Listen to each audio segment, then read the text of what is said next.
Hey guys, welcome back, and today we are going to be getting into 4.3, which is solving systems of equations with substitution. And for a think slash warm up, I just want us to review these ones here. I want us to solve this system graphically. We have this solved for y, but let's solve this bottom equation for y.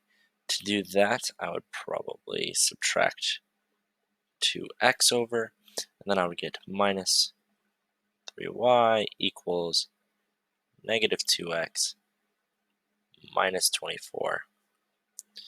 And if I divide everything by negative 3, then I'm going to end up with y equals positive 2/3 x. Negative divided by negative is a positive. 24 divided by 3 is 8. And now I can graph both of these. I'm going to graph this top one first. Y-intercept is negative 6, so I'm going to go down to negative 6.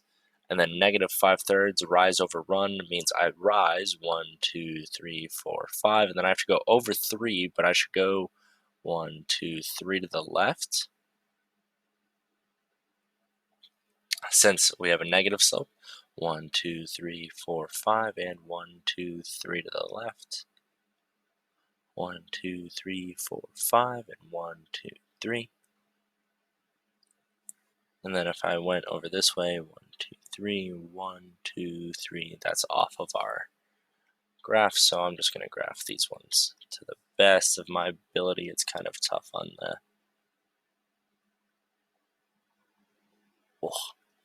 there. Not the best, but that's okay.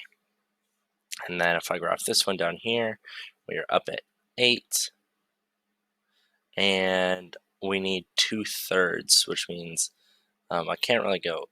I can go up 1, 2, and over 1, 2, 3. I can go down 2 to the left, 1, 2, 3. Down 2 to the left, 1, 2, 3. Looks like we probably found our point of intersection, which is right here, and that point is negative 6, 4.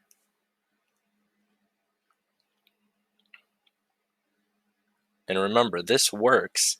This is our solution, this point. This works because this line is a bunch of points that satisfy this equation. This line is a bunch of points that satisfy this equation. So the point that satisfies both equations is the intersection. So we started solving systems of equations by graphing them, but there's another way to solve them as well, and it's called substitution. And in this method, you solve for one variable in one equation and then plug it into the other equation to find the second variable.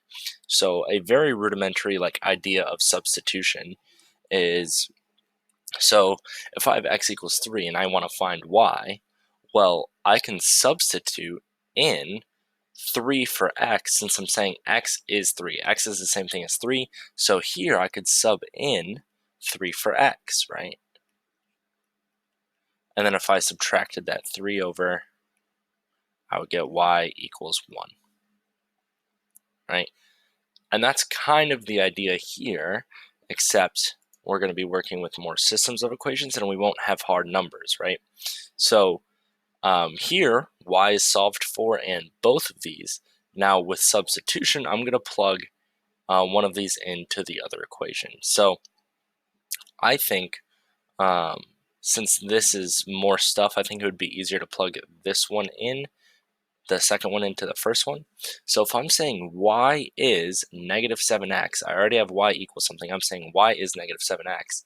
Then in this one, I'm going to replace y with negative 7x. Since in this one I'm saying y is negative 7x, here I can replace y with negative 7x. And then I just write the rest of it. And now I just solve, right? If I add 7x over, or you know what? It might actually be easier. Let's add the 3x over for this one. So then I'll be left with negative 4x equals 4, divide by negative 4 to get x equals negative 1. Okay, but I'm not done. I have x equals negative 1, right? Now I need to still find y. So I'm going to take this x equals negative 1, and I'm going to plug it back in up here somewhere. And I could do it to either one, but I'm going to do it to the one that's easier. This one looks easier, so let me use that one. Y equals negative 7 times negative 1. Then I'll get y equals positive 7. And there's that answer. So now our answer to both is negative 1, 7. And if you wanted to check this answer, you absolutely could by plugging the x and y values in for each of these equations and making sure that they work. All right, here's another one where this one looks easier. So I'm going to substitute y equals 5x in for y in the second equation. So when I do that, I'm replacing y with 5x equals 9x plus 8. Okay, and then if I subtract 9x over, then I'm going to get negative 4x equals 8. Divide both sides by negative 4. And then I get x equals negative 2. And now, again, I have an x value, but I also need a y value. So I'm going to look back up here and I'm going to plug it into one of those. I'm going to just do it to the easier one to make my life easier. And that would be this top one, y equals 5 times x. But hey, we just said x equals negative 2. So in place of x, I'm putting negative 2. And so we get y equals negative 10. There's our second answer. So our ordered pair is going to be the x value first, and then the y value.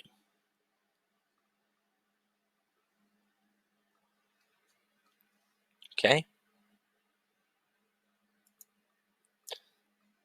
Now this one, same thing, except we just have to be a little more careful, right? Here, y or x aren't solved for in this one, right? But it is in this one. So what I'm going to do is, since y is already solved for here, I'm going to use this equation and plug it into here. So I have negative 2x minus 7 times y, but up here I'm saying y is negative 6x. So in place for y there, I'm going to replace it with negative 6x. So then we get negative 2x minus 7x times negative 6x. Negative times a negative is a positive, right? And then 7 times 6 is 42x. Combining like terms, negative 2x plus 42x is going to be positive 40x. And then divide by 40 to get x equals 1. And again, we have to plug x equals 1 back up in here to whichever one's easier. I think the top one is easier, especially because y is already solved for, right?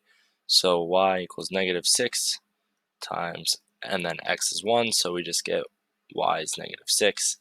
And so our end solution is our x value and our y value in an ordered pair or point.